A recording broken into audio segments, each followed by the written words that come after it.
Welcome back to another Signal Special Report on 10th edition. This time, Kicker is going to be telling Nicky and I about the new mission special rules, and we'll be giving you our live instant reactions. But not live, because this is recorded, right? It's genuine reaction, though. It's a genuine reaction. Genuine reaction. Okay. So guys, as we were saying in some of the earlier videos, you have your core rules in the book, but your missions are selected through this deck of cards. You choose a primary mission, you choose some secondaries, and you choose a gambit. Choose deployment. Thank you, Seth. And you also choose your mission rule that is going to be unique to kind of add a little flavor to every single game you play. So these are theoretically random. That's kind of the intent. So you don't really know what this little twist is for each game you play. We're going to start off with the first one right here.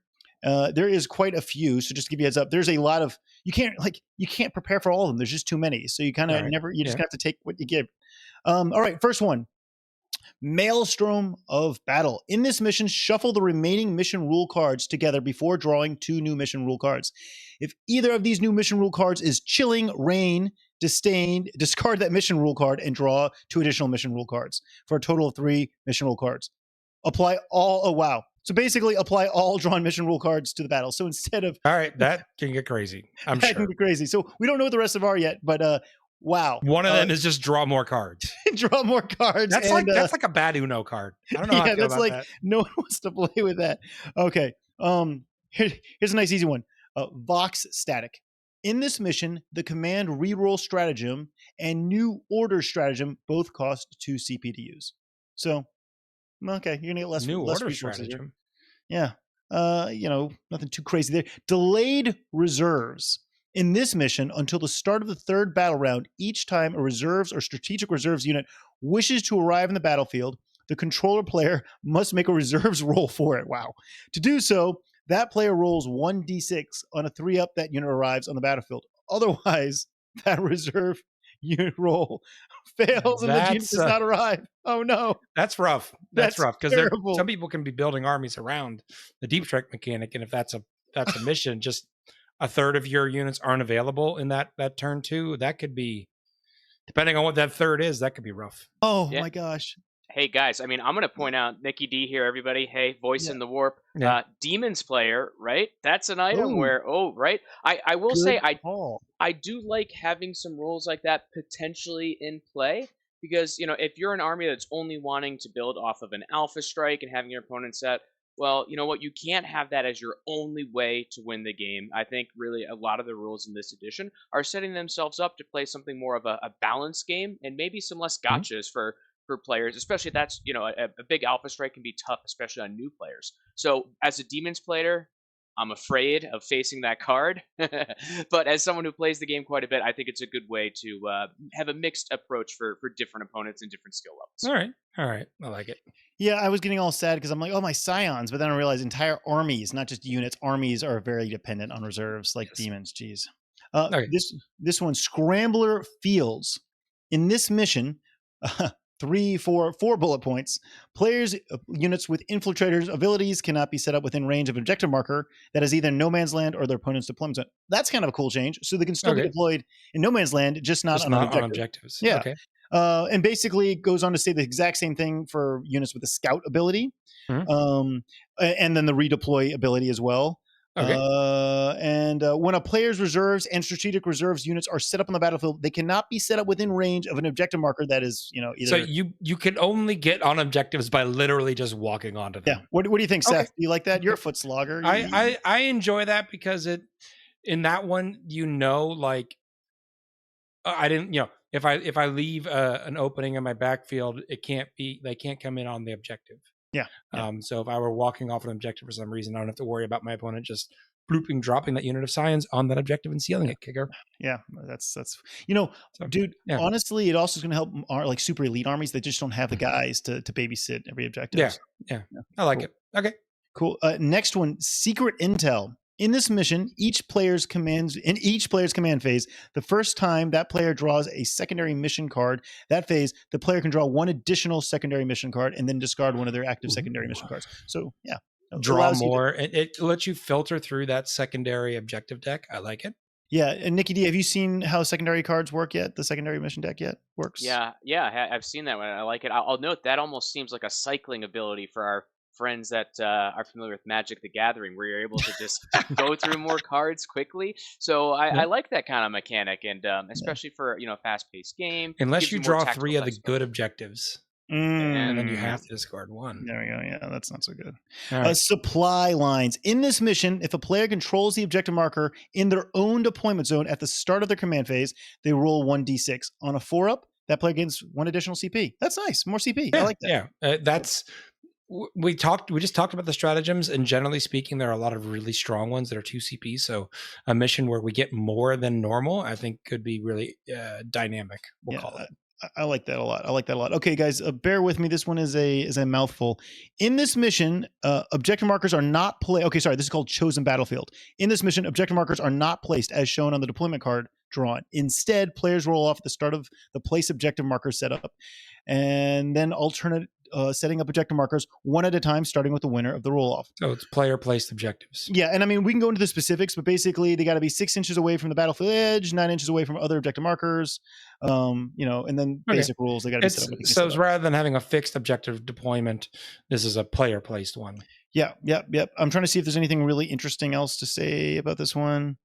No, basically, 1 objective marker must be placed wholly within each deployment zone. Okay. And the rest all have to be placed within no man's land. So that's about it, All right. Yeah. I mean, it's an interesting one. Depends on if you're I guess does the terrain would already be deployed. Yeah. Right. I believe you set up the battlefield first, and then you place objectives. Maybe, I don't know. We need to. We'll have to do some further research and get back to you folks on that one. Yeah. I kind of do like being able to place my own objectives, though. Like that makes it kind of fun, but it's an extra step. It is slows down the start of the game. Oh, this one sounds familiar. I don't know if it actually is familiar. I'm reading this for the first time. Mission: Sweep and Clear. In this mission, if a player controls an objective marker at the end of their command phase, that objective marker remains under their control, even if they have no models within range of it, unless their opponent controls it at the end of their command phase. So, sticky objectives. What do you think, Nicky? Do you like this one? Yep, I think that's exactly what it is, coming from the Sweep and Clear mission or the submission that we've known in 9th edition. So it's something that we know, something that we've experienced. But again, this being one of the cards, we're not going to have it in every game, but we could have it in all kinds of different games with different mission sets. So nothing wrong with that. Oh, yeah. Okay, this one I don't think anyone's going to be really too excited about, especially orcs and I guess blood angels that like to advance. Not so scary for me though. In this mission, each time this is called Minefields. In this mission, each time an advanced roll of 6 is made for a unit, that unit suffers 1 mortal wound. So don't run too fast. Basically, I'm just going to roll 5s. Can I just roll 5s? Just roll 5s. It'll be fine. That could be an interesting one. Yeah, I don't know. I hate having to keep track of all these like wounded units that have like 1 wound on them. I have only got so many wound counters. All right. Mission here is Hidden Supplies. In this mission, players must set up 1 additional objective marker in no man's land.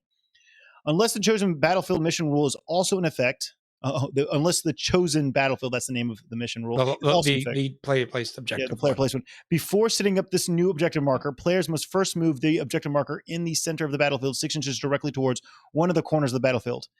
I'm just going to read over the nonsense there because there's a lot of stuff.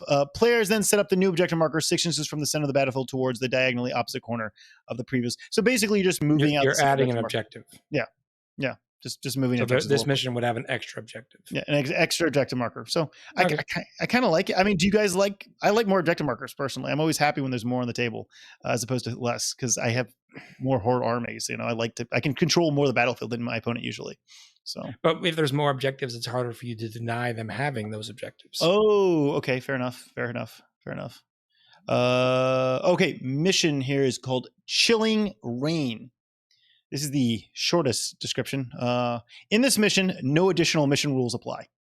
So there we go. Wah, wah, wah. So just no weird twist. That's just you're playing basic mission there. Yeah, you're just playing normal old 40K, no weird twist. All right. And then the last one, Targets of Opportunity. In this mission, if a player is using tactical missions, then each time the player determines which secondary mission cards are active for them, If they have fewer than 3 active secondary mission cards, that player draws from their secondary mission deck until they have 3 secondary mission cards. Same with if you're playing fixed missions, basically just guarantee you have a full deck. A full hand. A full hand, yeah. Okay. I like it. I like it. Yeah, it's good. Anything so surprising that you're terrified of? They're having multiple that affect how reserves come in and when they come in was interesting, because we haven't really seen much reserve manipulation in the previous mission sets. So I like seeing that. I think Nicky's brought me around to that. So I think those are the most exciting ones to me. Nicky D, what do you think? Anything that pops out to you? No, I'm excited to see what the battlefield is going to be laid out to be. This is a lot of, these missions are going to really, I think, force players to bring a list that is diverse in what it can do and how it can operate. I think in its own way that tones down perhaps some of the lethality or some of the unit spam that's there. So I think overall, I think that's kind of a good thing for the game. But we're going to see exactly how it plays out once we see all the data sheets and all the other information. But I like this.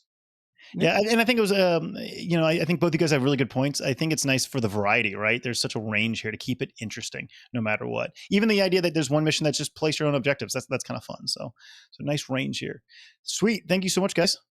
Yeah. We again thank you for checking out this special report for Signals. Check out our other special reports. We did a live reaction to the stratagems. We did our overall thoughts, and we're doing a kind of top 10 changes. So check those out on the Frontline Gaming YouTube channel, and we will see you guys next time.